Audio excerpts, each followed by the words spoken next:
اس سے پہلے پہلے کہ اللہ تمہارا حساب کرے۔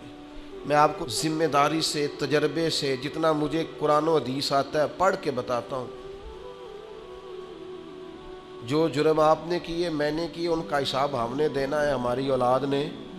بچوں کو پتہ ہے کہ ابا نے حلال کمایا کہ حرام کمایا؟ ان بیچاروں کو کیا پتہ؟ یہ ہماری ذمہ داریاں ہیں۔ صبح قیامت جو عروج پائے، جو کمالات پائے، وہ کس ڈگر پہ پائے، وہ ہم نے حساب دینا ہے۔ آنکھیں بند کر کے زندگی نہ گزارو۔ اب تو آنکھیں کھلنے کا ٹائم آیا ہے۔ جاگتی آنکھوں سے اپنا محاسبہ کرو۔ لوگوں پر تبصرہ کرتے وقت ہم بھول جاتے ہیں کہ ہمارے اپنے حالات کتنے خطرناک ہیں۔ ساری زندگی دنیا میں سیٹ ہونے کی کوشش کرتے رہے، سیٹ ہو جاؤں، سیٹ ہو جاؤں۔ پتہ ہے بندہ سیٹ کب ہوتا ہے؟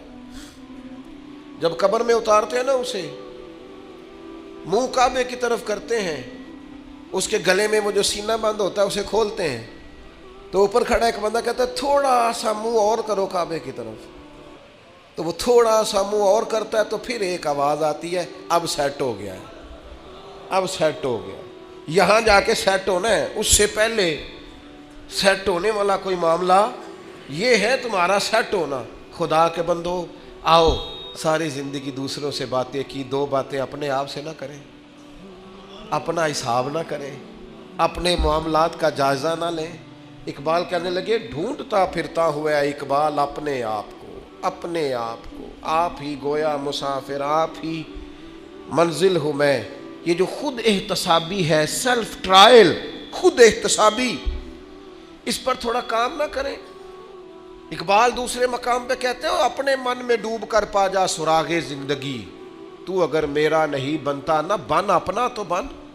اپنی غلطیاں نہ ٹٹولیں، اپنے ساتھ گفتگو نہ کریں۔ جو اللہ کی بارگاہ میں کھڑے ہونے سے ڈرے گا، اللہ تعالیٰ اسے 2 جنتیں عطا کرے گا۔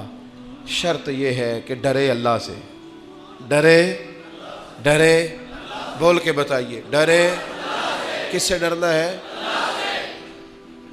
حضرت عمر کے زمانے میں نا ایک نوجوان تھا، نیک تھا، مسجد جایا کرتا تھا رات کو۔ تو مسجد جا رہا تھا تو رستے میں ایک عورت نے دعوت گناہ دی، ابن عساکر نے اس کو لکھا ہے۔ تو نوجوان تھا، خواہشات تھی، کچھ طبیعت مائل ہو گئی۔ ابھی ادھر جا ہی رہا تھا کہ کسی نے آیت پڑھ دی، والی من خاف مقام ربہ جنتان، جو رب کے سامنے کھڑے ہونے سے ڈرے گا اللہ 2 جنتیں دے گا۔ واقعی ڈر گیا، وہ واقعی ڈر گیا، اتنا ڈرا کہ بے ہوش ہو کے گر پڑا۔ بیماری سے لوگ بے ہوش ہوتے ہیں، پیسے ڈوب گئے بے ہوش ہوتے ہیں، بچے کے غم میں بے ہوش ہوتے ہیں۔ سچ بتاؤ کبھی خوف خدا سے بھی بے ہوش ہوتا کوئی دیکھا ہے؟ ہمارے ہاں تو روز مرہ ہی نہیں ہے بھائی، اور بڑی باتیں ہیں بے ہوش ہونے کی، ڈرنے کی، غش کھانے کی۔ بے ہوش ہو کے گر پڑا۔ بوڑھے باپ کو کسی نے بتایا بچہ بے ہوش پڑا ہے، اٹھا کے گھر لائے، گھر لا کے کہا بیٹا کیا ہوا؟ نوجوان ہے، چڑھتی جوانی ہے، پر پاکیزہ بڑی ہے۔ کہنے لگا ابا جی گناہ کی طرف چلا گیا تھا، پر میں نے آیت سن لی جو اللہ کے سامنے کھڑے ہونے سے ڈرے گا رب 2 جنتیں دے گا۔ میں ڈر گیا تھا، رب واقعی 2 جنتیں دے گا۔ باپ رو پڑے، ابا جی کی آنکھوں میں آنسو آئے اور کہا پتر اللہ بڑا مہربان ہے، اس کے وعدے سچے ہیں، واقعی 2 جنتیں دے گا۔ اس نے پھر ایک چیخ ماری اور اس طرح کی ماری کہ اس کی روح ہی پرواز کر گئی، روح ہی پرواز کر گئی۔ کشتگانے خنجر تسلیم را، عشق کی خنجر سے قتل ہو گئے لوگ۔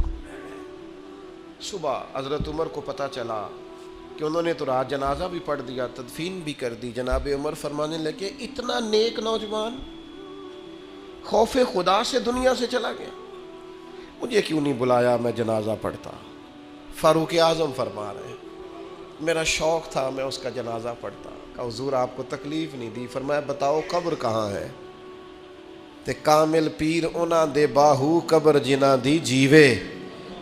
حضرت فاروق اعظم قبر پہ تشریف لے گئے اور کھڑے ہو کے فرمانے لگے نوجوان مجھے امید ہے میرے رب نے تجھے 2 جنتیں دی ہوں گی۔ ابن عساکر کھول کے دیکھو تاریخ بغداد نے کیا لکھا ہے حضرت سیدنا فاروق نے فرمایا امید ہے 2 جنتیں دی ہوں گی. قبر کے اندر سے بولا کامل پیرو نہ دے باہو قبر جنا دی جیوے. قبر کے اندر سے بولا, کہنے لگا حضور امید والی بات نہیں, رب کے وعدے سچے ہیں, اس نے واقعی مجھے 2 جنتیں عطا فرمائی, 2 جنتیں دی ہیں, میں نے اپنے مالک کو راضی پایا. جب وقوع قیامت کا خیال ہوتا ہے نا, اللہ کی بارگاہ میں حاضر ہونا ہے. جب صبح قیامت کا تصور, اور ساری رات یہ سوچ آتی ہے کہ صبح مال کیسے زیادہ کرنا ہے اور کیسے جمع کرنا ہے, اور اللہ فرماتا ہے کہ گن گن کے رکھتے ہو رات کو, ویل لکل ہمزۃ لمزہ الذی جمع مالا وعددہ. رات گن گن کے رکھتا ہے, 1000 والے علیحدہ, 500 والے, 5000 والے علیحدہ علیحدہ. اللہ کہتا ہے گن گن کے رکھتا ہے, تو جمع کر کر کے رکھتا ہے, پتہ ہے مالک کو. اور میرے بھائی جس طرح تو یہ سوچتا ہے صبح پیسے زیادہ کرنے, یہ کیوں نہیں سوچتا قیامت میں حساب بھی دینا ہے, اللہ کی بارگاہ میں حاضر بھی ہونا ہے. حضرت عبد الرحمن ابن عوف صحابہ میں سب سے امیر آدمی تھے, اور اتنی خوبصورت اور اتنی ان کی صاف ستھری دولت تھی کہ ان کے پیچھے نبی پاک نے نماز ادا فرمائی ہے. لیکن جب آخری عمر مبارک تھی نا, تو پیسہ بڑا تھا. حضرت عائشہ صدیقہ کے دروازے کے باہر آ کے بیٹھ جاتے تھے, کہتے تھے اماں جی حضرت امیر حمزہ تو مجھ سے افضل تھے, لیکن جب دنیا سے گئے تھے تو کفن کا کپڑا بھی کوئی نہیں تھا. میں تو فاروق اعظم کو اپنے سے اعلیٰ جانتا ہوں, اور وہ شخص تو ساری زندگی پھٹے ہوئے کرتے میں وقت گزار کے چلا گیا. علی ابن ابی طالب حضور کے بھائی تھے, ساری زندگی پھٹی تہمت انہوں نے پہنی, پیوند لگے ہوئے, جگہ جگہ پہ پیوند لگے, تہمت پہنی, اور میرے پاس اتنے پیسے ہیں. اور پھر جب زیادہ رونے کو دل کرتا تو حضرت عبد الرحمن ابن عوف کہتے سیدہ پاک کے دروازے کے باہر بیٹھے امیر آدمی, اور کہتے کہ اماں جی نبی پاک کے گھر میں مہینہ مہینہ چولہا نہیں جلا, اور میرا اتنا مال, اتنا پیسہ کیسے حساب دوں گا. تو پھر جناب حضرت عائشہ صدیقہ ان سے کہتی عبد الرحمن اٹھ, اللہ کی راہ میں خیرات کر کے آ, مجھے امید ہے اللہ تیرے اوپر آسانی فرمائے. صبح قیامت کا ڈر, اللہ کا خوف, اس کی بارگاہ کے اندر حاضری کا تھوڑا سا. کئی دنوں کے بعد کھانا حضرت ابو الحسن کے باغ میں جا کے کھایا. حضرت عمر کہتے ہیں, یہ مسلم شریف میں ہے, فرماتے ہیں کئی دنوں کی بھوک تھی, میں گیا تھا ابو بکر کے گھر کھانا کھاؤں گا, تو انہوں نے بھی کئی دنوں سے نہیں کھایا تھا. ہم دونوں حضور کی بارگاہ میں حاضر ہو گئے. نبی کریم نے فرمایا بھوک لگ رہی ہے تمہیں؟ میں ہاں. فرمایا میں نے بھی 4 دن سے روٹی کوئی نہیں کھائی. چلو ابو الحسن انصاری کے گھر چلتے ہیں. فرماتے ہیں انہوں نے نہ بکری ذبح کی, نبی پاک علیہ السلام نے تھوڑا سا کھانا کھایا, اور کھانا کھا کے حضور گہری سوچ میں چلے گئے. تو عرض کی یا رسول اللہ صلی اللہ تعالیٰ علیہ وسلم کیا ہوا؟ تو حضور فرمانے لگے سوچ رہا ہوں یہ کھایا ہے اس کا حساب بھی تو دینا ہے نا.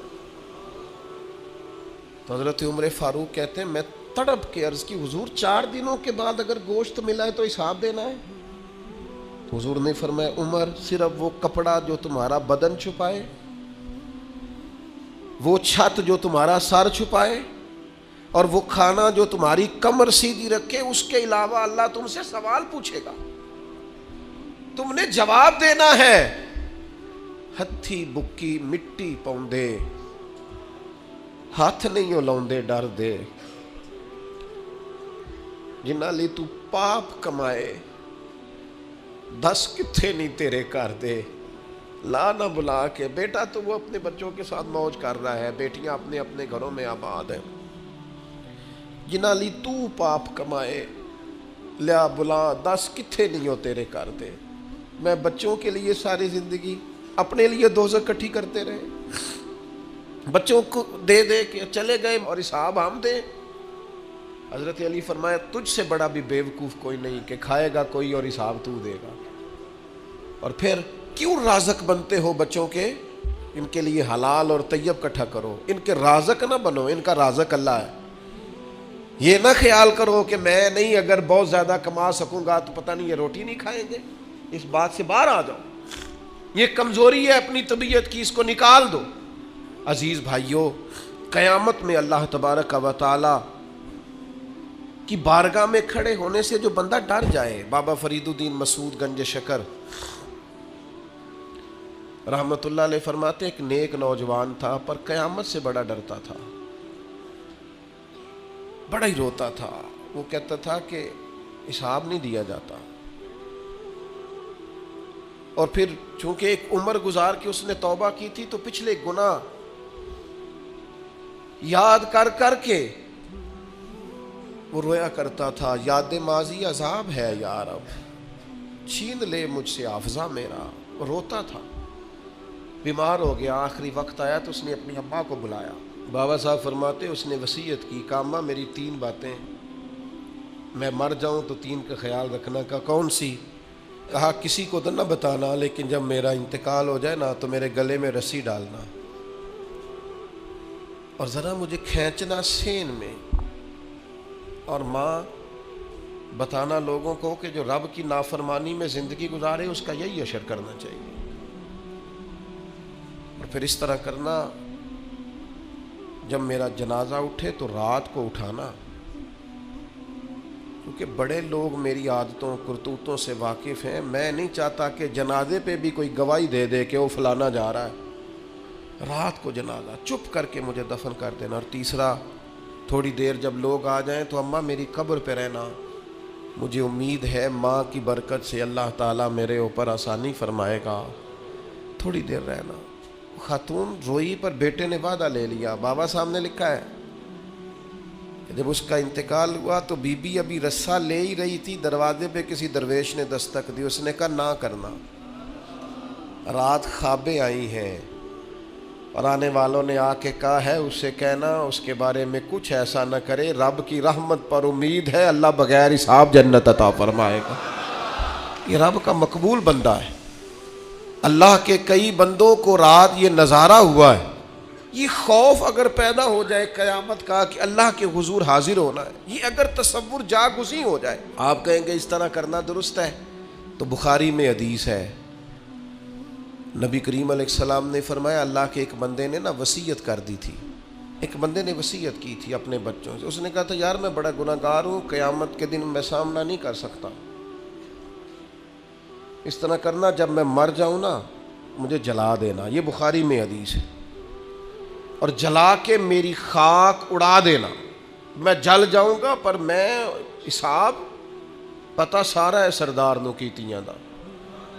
من نانم کہ من دانم، ساری زندگی گزر گئی لوگوں کا حساب کرتے، فلانا اس طرح کا ہے فلانا. اور لوگوں کا تو تجھے صرف شک ہے، اپنا تو پاک ہے.